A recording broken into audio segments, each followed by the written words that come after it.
안녕하세요. 저는 올해 40살인 여자입니다. 제 밑으론 딸이 하나 있어요. 저는 20살부터 약 4년간 연애를 하다가 너무 사랑하는 나머지 24살에 비교적 남들보다 빠르게 결혼을 해서 제 보물 같은 딸을 낳았답니다. 지금 딸이 벌써 15살이네요. 제 딸은 태어났을 때부터 선천적으로 심장병을 가지고 있었습니다. 심장에 구멍이 나 있는 심실중격 결손이라는 병이었죠. 딸은 갓난아이일 때부터 생사를 넘나들었습니다. 태어난 지 석 달밖에 되지 않아 어떻게 대처할 수 없었고 그저 지켜볼 수밖에 없었거든요. 딸은 점점 안 좋아졌어요. 그러다 아주 어린 나이에 수술을 받게 되었죠. 하늘에 저희 부부의 간절한 기도가 통한 것인지 수술은 성공했어요. 그래서 저희 부부는 딸아이가 아프니 둘째 생각은 접었습니다. 딸은 학교에서 하는 체육 수업처럼 몸이 과격히 움직이는 활동들을 전혀 참여하지 못했어요. 심장에 무리가 가면 쇼크가 올 수 있기 때문에 항상 앉아서 구경했죠. 몸이 약하기도 하다 보니 다른 친구들로부터 소외당하기도 했답니다. 그런데 우리 착한 딸은 그렇게 태어나게 한 우리 부부를 원망 한번 하지 않고 아주 바르게 잘 자랐어요. 하지만 그런 제 딸이 2년 만에 눈을 떴습니다. 지금으로부터 2년 전 딸이 수학여행을 가는 당일에 비극이 일어났어요. 저는 그날 회사에서 워크숍이 있었죠. 남편은 혼자 집에 있어야 된다며 칭얼댔고요. 저랑 딸은 까르르 웃으며 며칠 뒤에 보자며 남편을 놀렸습니다. 그날 딸아이의 도시락을 싼 뒤 저는 새벽같이 집을 나섰어요.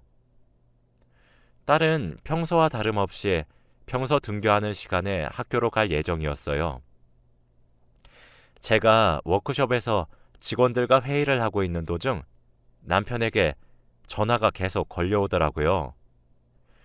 회의 중이라 거절했는데 미친 듯이 오는 전화를 팀원들에게 결국 양해를 구하고 받았습니다. 원래 이렇게 전화를 거는 사람이 아니었거든요. 그런데 전화 내용은 청천벽력이었어요. 남편은 충격받지 말고 들으라며 울면서 이야기를 하더군요. 울먹이는 목소리로 남편은 제게 딸이 심장마비 증상이 와서 병원으로 이송하고 있다고 말했습니다. 온몸에 힘이 다 풀려 주저앉았어요. 저는 팀원 중 한 명의 부축을 받으며 딸아이가 있는 병원으로 바로 달려갔습니다. 남편은 중환자실 앞에서 고개를 푹 숙이고 계속 울고 있었고 저를 보더니 주저앉더라고요. 자초지종을 들어보니 딸과 남편 둘 다 늦잠을 잤고 부랴부랴 등교를 하던 딸은 제가 싼 도시락을 두고 온 것이 기억나서 집으로 돌아왔다가 갑자기 심장을 부여잡은 채로 바닥에 털썩 쓰러졌다고 합니다. 정말 심장이 쿵 하고 내려앉는 기분이었습니다. 딸은 2주간 혼수 상태가 지속되었고 저희 부부는 미칠 것만 같았죠. 당장이라도 반짝이는 눈으로 저를 바라보며 엄마라고 부를 것만 같았거든요. 그렇게 며칠 후 딸이 눈을 떴다는 소식을 듣고 병원에 부랴부랴 갔습니다. 의사 선생님은 사실 딸이 단순히 눈만 뜬 거고 각성 상태이며 식물인간이 되었다고 하더라고요. 저는 딸의 이름을 부르짖으며 손을 잡았지만 늘상 딸의 귀여운 보조개가 돋보이는 해맑은 웃음과 함께 엄마라고 부르는 꾀꼬리 같은 목소리는 돌아오지 않았습니다. 축 처진 채로 아무런 반응도 보이지 않았어요. 2년 전 그날은 다시 생각해도 정말 악몽 같은 나날의 연속이었죠. 저는 다니던 직장까지 그만두고 딸을 보살폈습니다. 사실 식물인간도 잘 찾아보니 회복 사례들이 정말 많더라고요. 또 식물인간 상태여도 40%는 의식을 보유하고 있다는 것을 알게 되었습니다. 저는 매일 딸의 귓가에 속삭여 주었어요. 너는 일어날 수 있는 아이고 제가 얼마나 사랑하고 있는지 말이죠. 그러지 언제든지 기다려줄 수 있으니 조금만 힘을 내자고 했어요. 제 남편의 고등학교 친구 중 민수 씨라는 한 친구분이 있었습니다. 민수 씨는 부인과 사별했는데 아무래도 남편과 가장 친한 친구고 혼자 살고 있다 보니 저도 안쓰러워서 자주 챙겨주었거든요. 제 남편은 항상 민수 씨 칭찬을 자주 했어요. 민수 씨는 저희 가족 여행에 동참할 정도로 저희 가족과 각별한 사이였습니다. 제 딸도 민수 씨를 엄청 잘 따랐고요. 민수 씨도 제 딸의 소식을 듣고 병원으로 찾아와 주었습니다. 그리고 함께 슬퍼해 주었죠. 민수 씨는 자식이 없었는데 종종 저희 딸이 본인에게 딸과 같은 존재라고 말하곤 했어요. 그래서 저와 같이 눈물 짓곤 했습니다. 이따금씩 병원에 찾아와서 제게 재수 씨, 오늘 저녁엔 제가 있을 테니 집에 들렀다 와요. 라거나 오늘은 남편과 밖에서 맛있는 저녁이라도 먹고 와요. 라며 제게 숨을 쉴 수 있을 만큼 시간을 주곤 했었습니다. 민수 씨에게 정말 감사하더라고요. 이러다 재수 씨 먼저 죽겠다며 등 떠밀며 조금이라도 쉬게 해주는 민수 씨의 다정함과 배려가 너무 감사했죠. 여느 때와 다르지 않게 여전히 넌 할 수 있다고 딸아이의 귀에 응원을 속삭여주고 있었는데 아이의 손가락이 살짝 꿈틀하며 움직이는 것 같았어요. 순간 전 얼어붙었습니다. 설마 싶은 심정으로 딸애에게 한 번만 더 해보라고 넌 할 수 있다고 말했죠. 딸은 보란 듯이 손가락을 까딱하며 힘겹게 움직이더군요.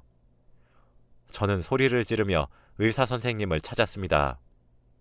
선생님 말씀으론 기적이라며 아이가 어려서 회복이 빠른 것 같기도 하다며 그동안 고생이 많으셨다고 말씀하시더라고요. 저는 눈물을 줄줄 흘린 채로 딸의 손을 잡으며 잘했다고 얘기를 미친 듯이 주절거렸습니다. 그 순간 2년 만에 딸이 제 손가락을 마주 잡아주며 눈을 마주쳐 주었어요. 저는 이 기쁜 소식을 남편에게 당장 알렸고 남편은 민수 씨와 함께 병원으로 빠르게 도착했습니다. 그런데 남편이 딸을 안아보려는 순간 딸은 갑자기 눈을 뒤집으며 발작 증세를 일으키기 시작하더라고요. 저는 다시 한번 딸을 잃는 것만 같아서 이성을 잃을 것 같았고 긴급히 달려온 간호사에게 대체 왜 이런 거냐고 울며 물어봤죠. 간호사는 2년 만에 의식이 깨어났고 돌아온 지 얼마 되지 않아 너무 많은 자극에 노출되면 아이가 힘들어할 것이라며 안정을 취해야 된다고 했습니다. 저희 세 사람은 딸을 두고 병실을 나왔고 전 또 한 번 가슴을 쓸어내려야 했죠. 딸은 하루가 다르게 회복 속도가 빨랐는데 저는 아이가 아직 어려서 건강해서 그런가 보다 하며 아이를 응원했어요. 처음엔 눈을 마주쳐 오는 것이 기적이었고 그 다음엔 손가락, 발가락을 꿈틀거리는 것도 기적이었습니다. 제 삶에 생기가 돌기 시작했죠. 그런데 아이가 조급해 보였어요. 뭔가에 쫓기다시피 회복을 하려는 느낌이었죠. 아이는 입을 벌리다가도 말하고 싶었는데 원하는 대로 잘 되지 않는 것인지 악에 받쳐 눈물만 소리 없이 주르륵 흘리는 날도 여럿 있었습니다. 저는 그럴 때마다 괜찮아. 우리 천천히 하나씩 하자. 조급하게 할 필요 없고 하나도 급하게 하지 않아도 돼. 천천히 하나씩 해보자. 응? 하며 아이를 달랬어요. 아이는 제 말을 알아듣는 것처럼 눈을 깜빡거리며 입을 움직이려 애썼습니다. 그렇게 몇 달이 지났어요. 어느 날 엄마라는 단어를 어눌하게 발음하기 시작했습니다. 저는 감격스러워서 눈에서 눈물이 멈추지 않았죠. 그러기도 잠깐, 곧이어 저는 경악을 금치 못했습니다. 아이는 아빠라고 어눌하게 말했어요. 그리고 민수라는 단어도 어눌하게 말했죠. 그치만 아빠와 민수 단어들을 말할 때 정말 발작하듯 온몸이 덜덜 떨리더라고요. 저는 감격하다가도 너무 놀래서 아이를 달래며 진정시키려고 했습니다. 그런데 아이의 입에서 나온 말은 충격이었어요. 아빠와 민수 씨가 서로 사랑하고 있다는 말이었거든요. 저는 아빠, 민수, 사랑, 이 세 개의 단어를 더듬거리며 말하길래 우리 딸은 아빠도 사랑하고 민수 아저씨도 사랑하는구나 라고 웃으며 말했는데 아이가 도리지를 치며 경기를 일으키려고 하더군요. 그때부터 이게 지금 심상치 않구나 라는 직감이 들었습니다. 그렇게 장장 4시간 정도 단어만 이용해 말하는 아이에게 들은 내용들은 충격적인 이야기였어요. 아이의 단어 몇 가지로 제가 문장을 추리했죠. 딸이 단어로 더듬거리며 말했던 이야기는 2년 전 딸이 심장마비가 왔던 그날의 이야기였습니다.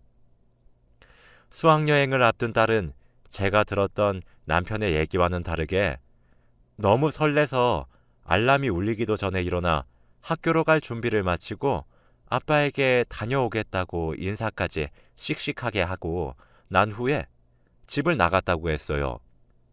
그런데 학교를 가는 길에 엄마가 점심에 먹으라고 싸준 김밥 도시락을 두고 온 것이 기억이 나서 걸음을 서둘러 집으로 도착했는데 현관에 익숙한 남자 구두가 놓여져 있었대요.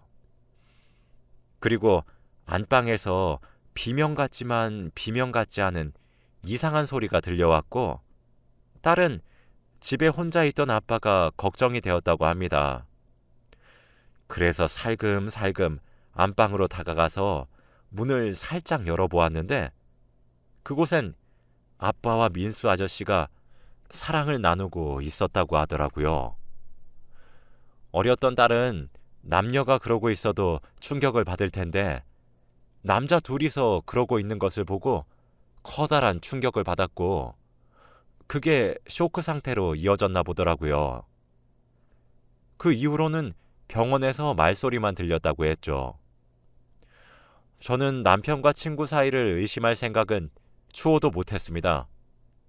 왜냐면 둘이 친구이기 전에 성별이 같잖아요. 학창시절 친구이기도 하고요. 그러니 제가 둘 사이를 의심할 이유가 없었죠. 딸의 폭탄 발언은 그 뒤로도 한참 이어졌어요.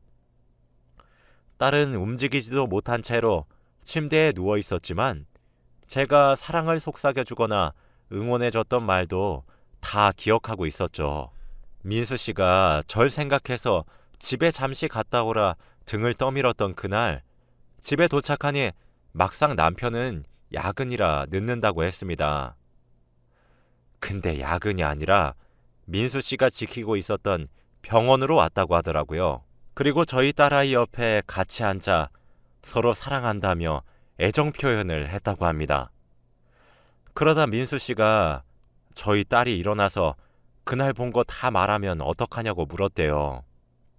그런데 저희 남편은 우리 딸이? 아마 기억도 못할걸? 지금도 2년째 일어나지도 못하는데 걱정 마 라고 다독거려준 말을 딸은 누워서 다 들었다고 하더군요. 딸은 누워있으면서 아무것도 모른 채로 민수 씨에게 항상 고맙다며 고개를 숙이는 제가 너무 슬펐다고 합니다. 그제서야 왜 제 딸이 본인의 아빠와 그렇게 잘 따랐던 민수 아저씨를 보고 발작을 했던 건지 이해가 되기 시작하더라고요. 그래도 혹시나 싶어 이것저것 물어봤더니 딸은 제가 워크숍을 어디로 갔었는지, 그날이 몇 월 며칠인지, 그날 입었던 옷들까지 전부 기억하고 있었어요. 아이의 말이 사실로 증명되는 순간이었죠. 저는 아이의 말 전부를 녹음했습니다. 순간적으로 숨이 잘 쉬어지지 않는 것 같았지만 제가 눈앞에서 무너지면 딸이 또 충격을 받을지도 모르니 알겠다고 말을 하며 딸을 안심시켜 주었어요. 엄마가 알아서 잘 할 수 있으니 걱정하지 말라고 하면서요. 바로 그날 밤 지방에 계셨던 친정 어머니께 연락해 내일 밤부터 며칠 동안만 딸아이 병실을 지켜달라 부탁드렸습니다. 그리고 다음날 아이를 엄마에게 맡기고 저는 집으로 들어갔어요. 다행스레 집엔 남편만 있더라고요. 남편은 놀란 토끼 눈을 한 채로 병원은? 이라고 물어봤어요. 저는 엄마가 애 봐준다고 집에서 편하게 자고 오라고 하더라고. 연락 준다는 걸 바빠서 잊었네? 라며 자연스레 행동했어요.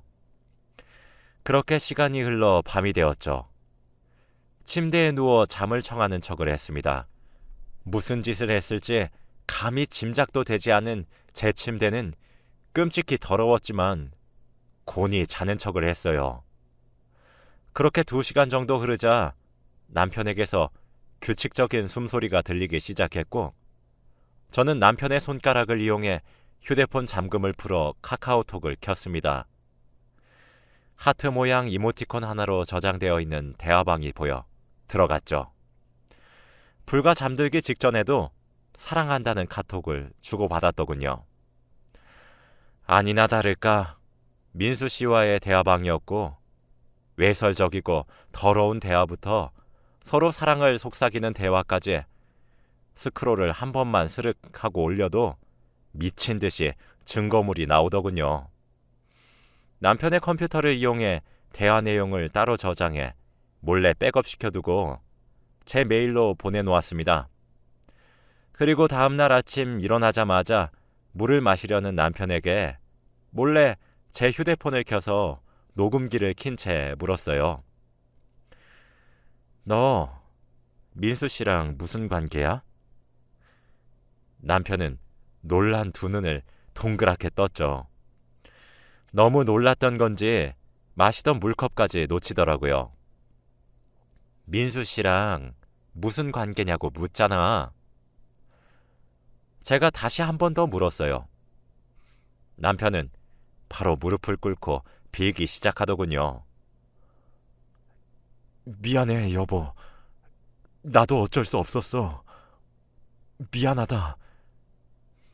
저는 남편 보고 네가 우리 딸을 저렇게 만든 것과 다름없다며 네가 그러고도 아빠냐며 울분을 토했습니다. 저는 사실대로 말하라고 이미 다 알고 왔다고 다그쳤고 남편의 입에서 이어지는 말은 충격이었어요. 사실 남편과 민수 씨는 고등학교 때부터 자신들의 또 다른 자아에 눈을 떴다고 합니다. 주위에서 유독 사이가 좋았던 둘을 보며 짓궂은 농담을 던졌다고 해요. 그런 농담들을 들으면서 둘은 본인들이 남들과 다르다는 것을 알았고 남편은 계속 만남을 지속할 수 없다는 생각에 대학교 진학과 동시에 민수 씨와의 연락을 끊었다고 해요. 그러다 시간이 지나 저와 만나게 되었고 제가 오랜 시간 쫓아다녀서 연애를 하게 되었는데 4년간 연애를 하면서 제가 한 인간으로서 괜찮다는 생각이 들었다고 합니다. 저와 연애와 결혼을 하게 되면서 나름대로 그런 쪽으로 관심도 가지지 않으려 노력했다고 하더라고요. 그러다 우연히 나간 친구들 모임에 민수 씨를 다시 만나게 되었고 둘이서만 따로 2차를 가서 이런저런 이야기를 나누게 되었는데 민수 씨도 결혼을 했었고 부인과 사별해서 지금은 혼자 살고 있다는 근황을 들었다고 해요. 그때부터 걷잡을 수 없이 관계가 발전되었고 이러면 안 된다는 사실을 잘 알고 있었고 제 얼굴을 마주칠 때마다 죄책감에 미칠 것만 같았지만 멈출 수 없었다고 하더라고요. 남편은 제 앞에 바짝 엎드려 손이 발이 되도록 빌면서 눈물을 뚝뚝 흘리기 시작했습니다. 그러면서 제게 본인도 딸이 누워있는 모습을 보면서 얼마나 힘들어했는지 아냐고 죄책감에 미칠 것만 같았다고 한평생 딸 옆에만 있게 해주면 지금이라도 멈춰보겠다고 하더라고요. 저는 그 말에 네가 아무리 미칠 것만 같았어도 누워있었던 내 딸이랑 지금의 나만 하겠니? 라고 하니 남편은 아무런 말도 하지 않더군요. 전 소리칠 기력도 없었습니다. 저는 민수 씨에게도 전화를 걸었어요. 지금 남편과 했던 얘기를 말해주며 정말 진실이냐 물었죠. 민수 씨는 재수 씨, 미안해요. 라는 말만 한 채 전화를 끊더군요. 하늘이 무너지는 것만 같았고 그런 눈치를 하나도 채지 못했던 제 자신이 너무 무력하게 느껴졌어요. 그래서 딸이 역겨운 광경을 보게 된 것만 같았죠. 차라리 미치는 게 낫겠다 싶더라고요. 저는 그 이후로 소송을 바로 준비했습니다. 준비하는 과정에서 알게 된 사실은 그동안 남편이 출장이라 집을 비웠던 수많은 날들은 항상 민수 씨와 함께 했던 날들이란 사실 또한 알게 되었죠. 딸의 곁을 지키는 저를 두고 출장을 떠나는 남편은 항상 제게 미안하다고 했습니다. 저는 저희를 위해 지방까지 출장 가는 남편에게 미안함과 고마움을 느꼈고 안쓰러웠어요. 사실은 둘만의 여행이었을 뿐인데 말이죠. 이혼을 준비하는 과정 내내 계속해서 무너져 내렸어요. 남편의 오랜 기간의 외도를 눈으로 확인하면서 마음고생을 참 많이 했죠. 확인 사살을 당하는 그 기분은 설명이 안 될 정도였습니다. 배신감에 치를 떨게 되는 순간들의 연속이었죠. 남편은 매일같이 딸의 병원으로 찾아와 저에게 한 번만 용서해달라며 저를 설득시키려 노력합니다. 이혼만은 안 된다면서요. 딸에게 죗값을 치르게 해달라고 빌면서 말이죠. 민수 씨 또한 미안하다고 찾아온 적이 있습니다. 정말 정신적으로 버티기가 힘들어지더군요. 정말 딸아이 웃는 얼굴 하나를 보면서 버텼습니다. 그렇게 6개월이 넘어가는 지저분한 법정 싸움 끝에 저는 끝내 이혼 소송에서 승소할 수 있었어요. 또한 민수 씨에게도 위자료 청구를 했고 그것 또한 승소할 수 있었습니다. 그리고 다행스럽게도 저희 딸 또한 씩씩한 아이라 호전되는 속도가 아주 빠르다는 것이죠. 이제는 단어를 더듬는 것도 많이 줄어들었고 점점 문장을 말해보려고 노력하고 있습니다. 조금씩이지만 스스로 움직이려고 노력해요. 그런 기적에 가까운 순간이 제게 찾아올 때마다 하늘에게 정말 감사합니다. 딸은 제가 한 번씩 미안하다고 얘기를 꺼내면 아무런 말 없이 제게 두 팔을 벌리며 저를 꼭 안아주곤 해요. 그 행동이 마치 딸이 엄마 편이라고 말해주는 것만 같아요. 한창 친구들과 추억을 쌓아야 될 나이인 아이를 보면 남편과 민수 씨에 대한 제 대처가 겨우 이혼 소송과 위자료 소송뿐이란 점이 억울해지기도 합니다. 찢어 죽여도 시원치 않을 것 같거든요. 복수심에 불타오르다가도 밝게 웃어주는 제 딸아이 얼굴을 보면 정신이 차려지기도 합니다. 아직은 제가 많이 힘든 것 같아요. 전 제 인생이 굴곡 하나 없는 아주 평화롭고 탄탄대로 같았는데 한꺼번에 무너져 버리니 눈을 감고 잠을 청할 때마다 악몽 같은 시간들이 떠올라 자다가도 일어나서 가슴을 치고는 합니다. 인생이 망가진 느낌이 들며 무너져 내릴 때마다 저는 딸아이 얼굴을 떠올려요. 제 버팀목이니까요. 저는 다시 한번 열심히 살아보려고 합니다. 아이가 제게 버팀목이 되어주듯 저 또한 그런 존재가 되어줘야 하니까요. 여전히 이혼 후에도 남편은 딸을 핑계로 연락이 자주 오곤 하네요. 그럴 때마다 매정히 연락을 끊어내고 있습니다. 듣자 하니 남편은 저와 이혼 후 민수 씨와 살림을 차렸다고 하더군요. 끝까지 참 뻔뻔한 사람이죠. 길고 긴 제 이야기 들어주셔서 감사합니다. 제가 열심히 나아갈 수 있도록 여러분들도 응원해 주시길 바래요. 항상 행복하세요. 감사합니다.